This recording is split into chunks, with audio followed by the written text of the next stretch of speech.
run dry. Still went into the game with fourth in league in goals for, but unfortunately here it's been dried up, for a number of games, quite frankly. It's just not this weekend.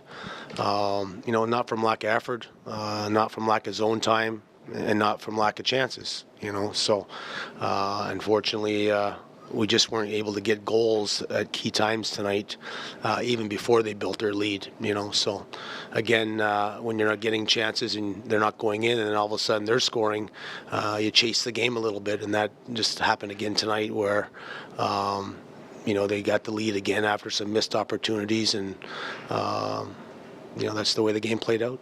Despite the fact this was a lost weekend, in reality, you're still only a point out of that playoff spot. They've got a game in hand, I realize that. But all things considered, this is not that horrific, I guess. It's not ideal.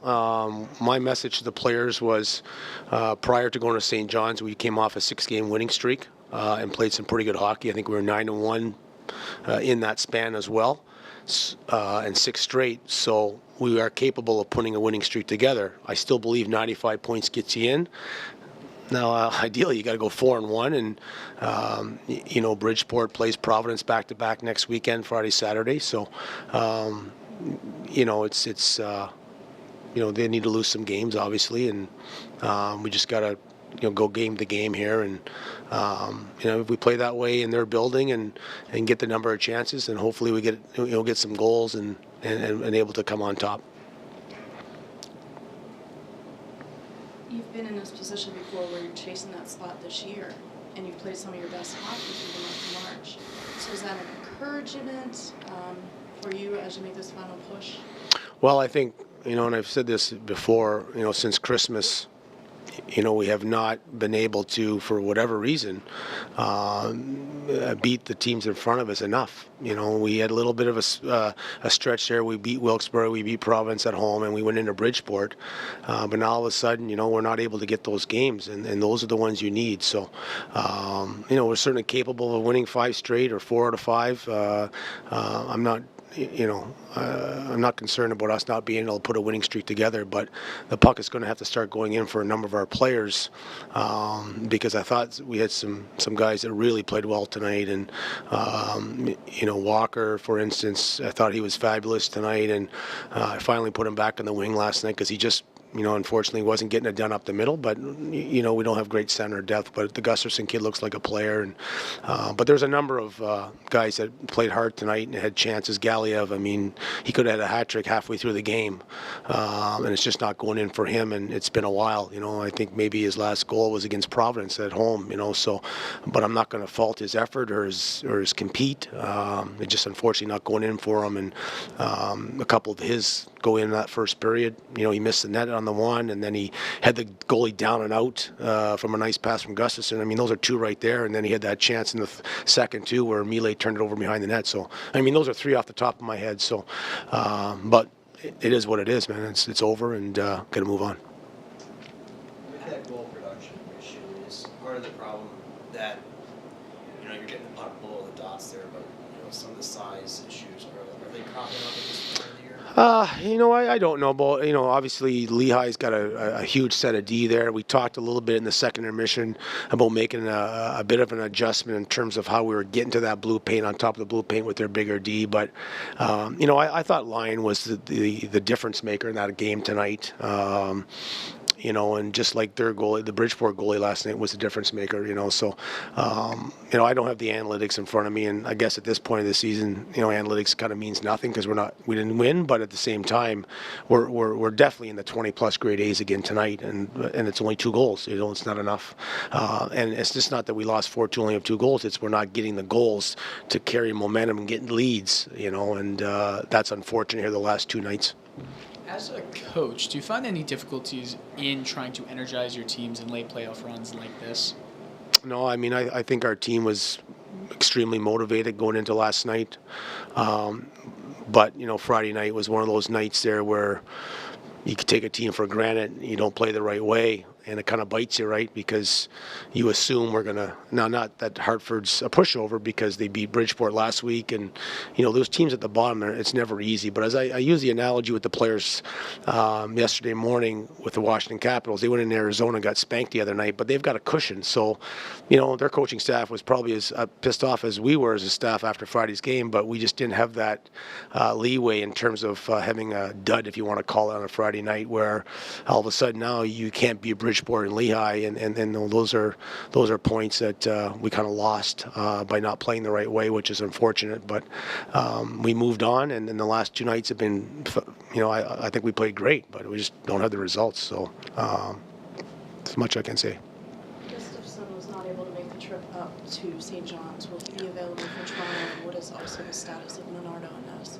Yeah, Gustafson's immigration, his P1 was not ready for the Toronto trip, but it is now, so he'll make the trip. And I think we've seen it's a small sample size, but a 6'4" center that wins some draws, and he can win. He can strong along the boards. He's been very impressive for us so far, and a real nice addition and a nice surprise considering our center ice depth. And I think we've clearly seen the last two nights that Walker is a winger.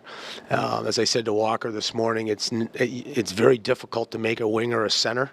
Plenty of teams can move centers over the wing, and he's done his best even last year, but he's clearly a winger, and we've certainly seen that from his play. But I really like the Gustafson kid, and he's going to continue to play center unless there's an injury, because we really don't have any other options inside the room. Ness, he's going to try and skate Tuesday, and hopefully, that might be a shot for us on Wednesday. I think the Siegenthaler kid and the Bachman has filled in nicely, but obviously he's still Ness is a big part of our team, so he might be available for Wednesday. Menardo just got cleared from his upper body injury, and we'll make a decision here tomorrow in terms of what our plans are for him. How much has not having Paul Carey in the lineup affected the team lately? Well, since his recall this time, it's had a huge effect, a huge impact, because he was providing a lot of that 5-on-5 scoring for us, was giving us momentum throughout games, and he's had a fabulous season. He's our only real point-a-game player, 55 points in 55 games, and was just playing great going into the call-up. So, we certainly have depth, but the Liam O'Briens of the world, the Mitchells, and the Ryan Borks, those guys are role players for penalty killing and energy, and Paul Carey's arguably our best 200-foot player. So that's the way it goes in this level. Call-ups are part of it, and teams are going through it. And Lehigh's got Jordan Wheel, who I think is arguably the best player in the league, in my opinion. So you just got to make do, but it's certainly a factor in our 5-on-5 scoring, 100%. Tell you about Walker's goal when they waved it off. He just said that it was above the crossbar, and the replay, I thought it might have been okay, because I felt that Walker's stick did start above the crossbar, but I thought maybe he was able to tip it below. But it's not reviewable, so it's very difficult for I'd love to use a coaching challenge, but I haven't used a coaching challenge in 2 years, so it's kind of useless, because they're just a waste of time, because they're just there for looks good in the media, because I can't use it. So You can only use the challenge if it crosses the line or not, correct? you can only dispute, yes, and most times when it's controversial, the referee takes it to the video replay themselves. So what's the use of a coach's challenge? If you can't call offsides and you can't call goalie interference, or you can't call a high stick, then what's the use of a coaching challenge? But that's just me. I mean, it's introduced at the American League level, but it's totally opposite to the NHL. So anyway, that's a story for another day. Get right back at it with 3 and 4, or 3 games and 4 nights this week.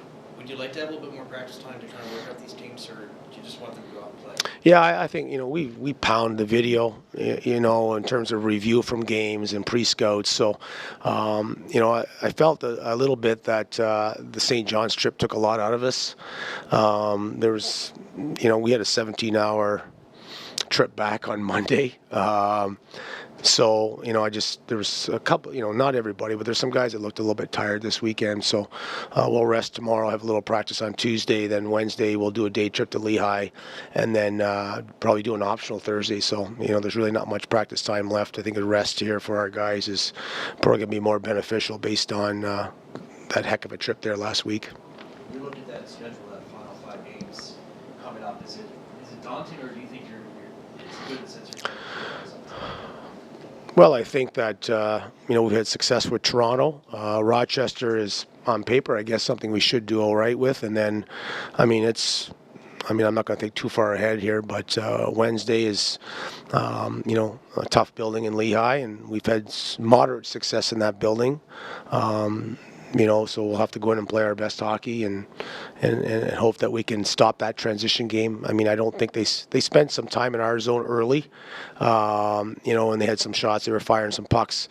But from the midpoint of the first period on, I didn't think they got much in terms of zone time on us. It was all transition, and all 4 goals were transition. So that's how they live. They live off the power play or transition, and that's just their style of play. And obviously it's worked for the type of players they've had because they've had a good season as well. Thank you. Okay, thanks.